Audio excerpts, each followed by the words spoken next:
రాచకొండ కమిషనరేట్లో మంచు మనోజ్ విచారణ ముగిసింది. సిపి నోటీసుల నేపథ్యంలో విచారణకు హాజరైన ఆయన గొడవకు కారణాలు, తనపై జరిగిన దాడి గురించి పోలీసులకు వివరించారు. విచారణ తర్వాత మాట్లాడిన మంచు మనోజ్ తన ఆస్తి పోరాటం కోసం కాదన్నారు. కేవలం ఆత్మగౌరవం కోసమే తన న్యాయ పోరాటం చేస్తున్నాను అన్నారు. తన తండ్రి మంచివాడే అని, కానీ అన్న విష్ణు ట్రాప్ చేశాడన్నారు.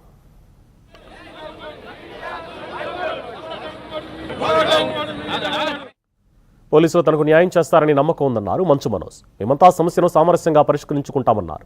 మా అమ్మ ఆసుపత్రిలో చేరిందనే వార్తలు అవాస్తవం అన్నారు మనోజ్. మా అమ్మగారు నా ఇంట్లో మా వైఫ్తోనూ నా పాపతోనూ జలపల్లి ఇంట్లోనే ఉన్నారు. ఇప్పుడే ఒక రిపోర్ట్ చూశాను, ఇంటర్వ్యూ. మా అమ్మ హాస్పిటల్లో అడ్మిట్ అయి ఉన్నారని చెప్పారు. దయచేసి నా పాపను వాడారు, నా వైఫ్ పేరు ఇంక్లూడ్ చేశారు, నా పాప పేరు ఇంక్లూడ్ చేశారు.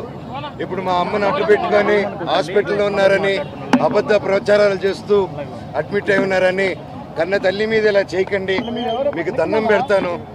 కూర్చొని మాట్లాడుకునేదానికి నేను ఎప్పుడు సిద్ధమే. తిరుపతిలో వినయ్ గారు చేసే విషయాలు కొన్ని నచ్చట్లేదు నాకు.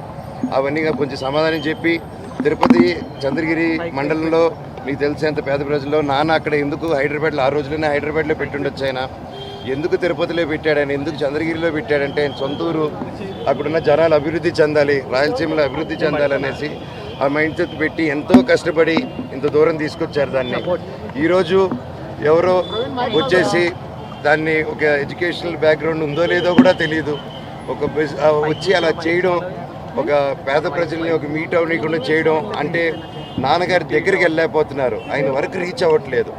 అది ఆయన తెలియపరచాలన్న నా తపనని ప్రయత్నాన్ని ఆపుతున్నారు. విజయ్ అనే వ్యక్తిని, కిరణ్ అనే వ్యక్తిని ఆల్రెడీ పట్టుకుని ఉన్నారు. ఇప్పుడు విజయ్ అనే వ్యక్తిని కూడా పట్టుకుని వచ్చి ఇంట్రోగేట్ చేస్తున్నారు. మా నాన్న అయితే కాదండి, మా నాన్న దేవుడు.